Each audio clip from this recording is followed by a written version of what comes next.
بسم اللہ الرحمن الرحیم۔ السلام علیکم ورحمۃ اللہ وبرکاتہ۔ معروف صوفی شخصیت رابعہ بصریہ کی پیدائش 95 ہجری سے 99 ہجری کے دوران عراق کے شہر بصرہ میں ہوئی۔ آپ کی ابتدائی زندگی کی زیادہ تر تفصیلات شیخ فرید الدین عطار نے بیان کی ہیں۔ اسلامی ادب میں رابعہ بصری سے جڑی بے شمار روحانی کرامات کے واقعات ملتے ہیں۔ رابعہ بصریہ اپنے والدین کی چوتھی بیٹی تھیں، اسی لیے آپ کا نام رابعہ یعنی چوتھی رکھا گیا۔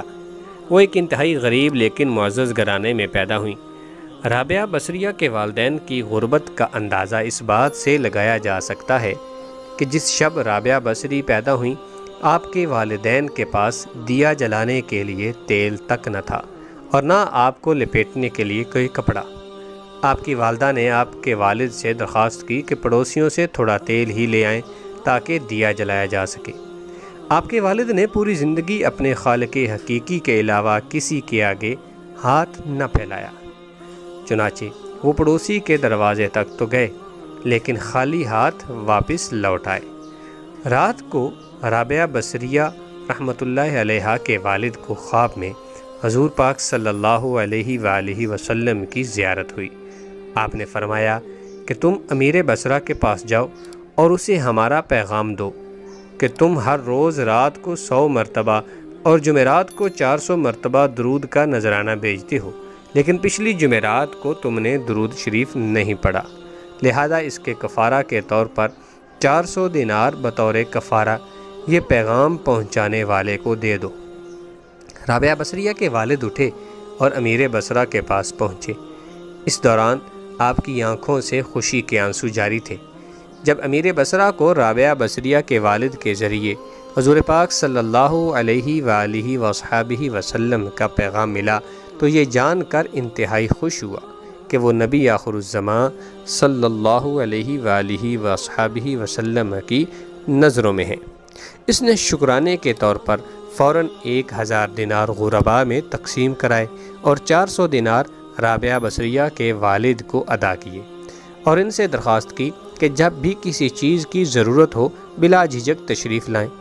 کچھ عرصے بعد رابعہ بصریہ کے والد انتقال کر گئے۔ اس اثناء میں بصرہ کو سخت قحط نے اپنی لپیٹ میں لے لیا۔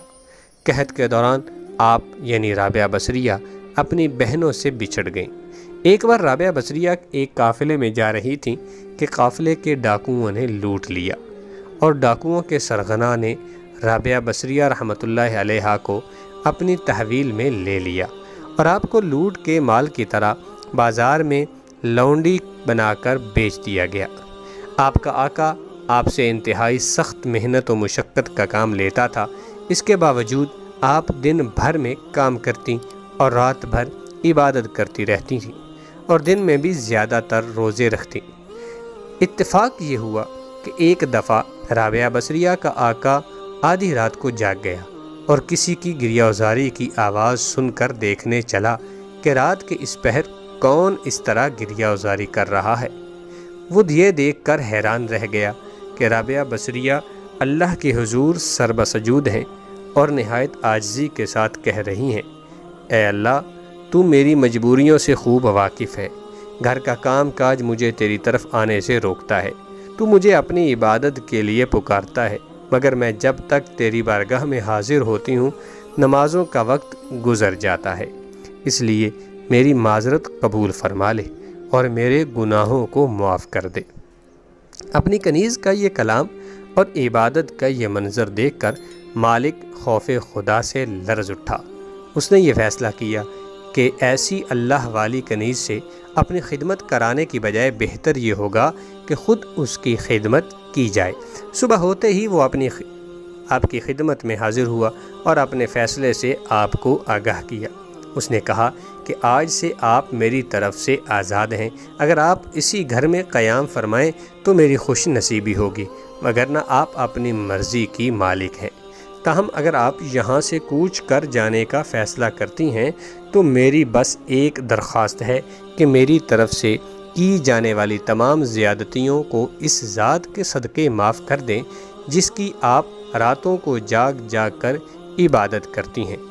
رابعہ بصریہ رحمۃ اللہ تعالی علیہا نے گوشہ نشینی اور ترک دنیا کے شوق کے پیش نظر آزادی ملنے کے بعد صحراؤں کا رخ کیا۔ وہ دن رات معبود حقیقی کی یاد میں محو ہو گئیں۔ خواجہ حسن بصری رحمۃ اللہ تعالی علیہ رابعہ بصریہ رحمۃ اللہ تعالی علیہا کے مرشد تھے۔ غربت، نفیذات اور عشق الہی ان کے ساتھی تھے۔ ان کی کل متاع حیات ایک ٹوٹا ہوا برتن، ایک پرانی دری اور ایک اینٹ تھی جس سے وہ تکیہ کا کام بھی لیتی تھیں۔ وہ تمام رات عبادت و ریاضت میں گزار دیتی تھیں اور اس خوف سے نہیں سوتی تھیں کہ کہیں عشق الہی سے دور نہ ہو جائیں۔ جیسے جیسے رابعہ بصریہ کی شہرت بڑھتی گئی، آپ کے معتقدین کی تعداد میں بھی اضافہ ہوتا گیا۔ آپ نے اپنے وقت کے جید علماء و محدثین اور فقہاء سے مباحثوں میں حصہ لیا۔ رابعہ بصریہ رحمۃ اللہ علیہا کی بارگاہ میں بڑے بڑے علماء نیاز مندی کے ساتھ حاضر ہوا کرتے تھے۔ ان بزرگوں اور علماء میں سرفہرست حضرت امام سفیان ثوری رضی اللہ تعالی عنہ ہیں۔